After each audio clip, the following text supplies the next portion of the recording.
Ревматоидты артрит дегеніміз нақты этиологиясы белгісіз, буындарды созылмалы түрде, эрозивті артрит түрінде және ішкі органдарды жүйелі түрде зақымдайтын аутоиммунды ревматикалық ауру болып саналады. Нақты этиологиясы белгісіз, бірақ болуы мүмкін деген себептер бар. Олар мысалға вирустар, Эпштейн-Бар, герпес вирустар, ретровирус, парвовирус, цитомегаловирус және де гисосайкестік жүйесінің бұзылысы, ашылат жүйесі, яғни генетикалық бейімділік, тұқымқуалаушылық берілуі мүмкін.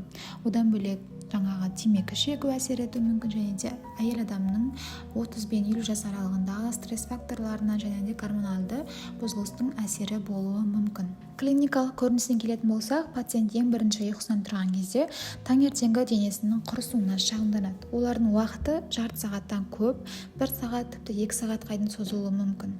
Және де қолдарының құрысулары. Ол көбінесе ұсақ буындарды зақымдайтын болғандықтан ең бірінші қолдың симметриалды, яғни екі қолда бірдей қолдары зақымдалып, қолына тар перчатка киіп алған сияқты сезім болады, яғни ашуға қиынсыну деген сияқты. Одан бөлек пациенттің суперилді температурасының көтерілуі және де арықтау деген сияқты жағдайының нашарлауын пациент өзі айта бастайды. Бұл көбінесе буындардан зақымдалып басталады. Тағы бір көрінісі ревматикалық түйіндердің пайда болуы. Бұл қай кезде шығады? Егер пациент дәрін дұрыс ішпейтін болса, немесе дұрыс ем тағайындалмаса, немесе ауру активті түрде дамып асқыну кезінде бұл ревматикалық түйіндердің пайда болуын біз көреміз. Жалпы бұл ауру буындарды көп зақымдайтын болғандықтан, сол буындардың қимыл қозғалысының шектелуі, ісінуі, ауырсынулары байқалады. Бұл ауру жүйелі ауру болғандықтан барлық органдарға өзінің зардабын тигізеді. Мысалға, бұлшық ет жүйесінде бұлшықеттердің атрофияға ұшырауы, олардың күші мен тонусының төмендеуіне алып келеді. Яғни шаршағыштық, әлсіздік болады. Терінің зақымдауы бойынша терілер жұқарады, құрғақ болады, тері астында қан құюлар, яғни бұл терілік васкулит дамытуы да мүмкін.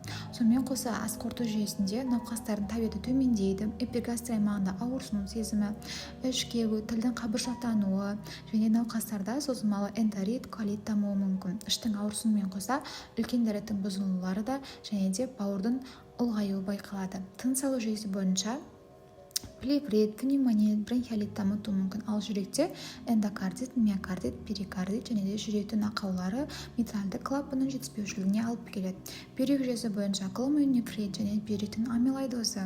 Ал жүйке жүйесінде перифериялық ишемиялық невропатиялар, полиневрит, мононевропатиялар тіпті кездесуі мүмкін және де вегетативті жүйке жүйесінің функционалды бұзылыстарына алып келеді. Классификациясына бойынша біз функционалды классқа жіктейміз, диагнозда қойылады.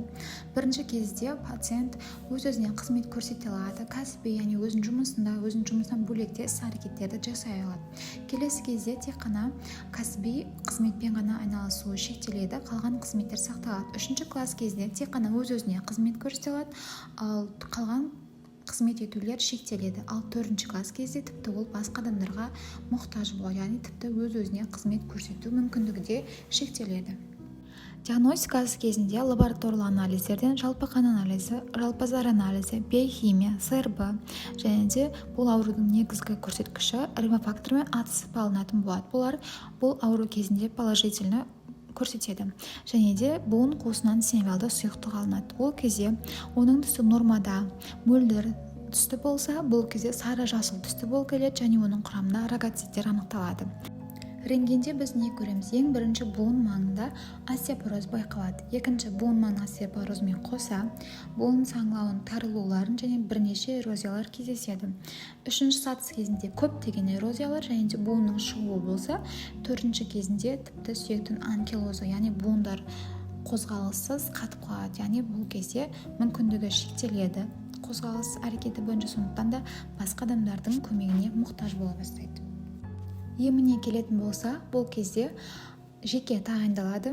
Қабынуға қарсы селективті және селективті емес препараттар НФВС, келесі глюкокортикостероидтар, пульс-терапия, егерде ауру фазасы активті түрде асқыны болатын болса.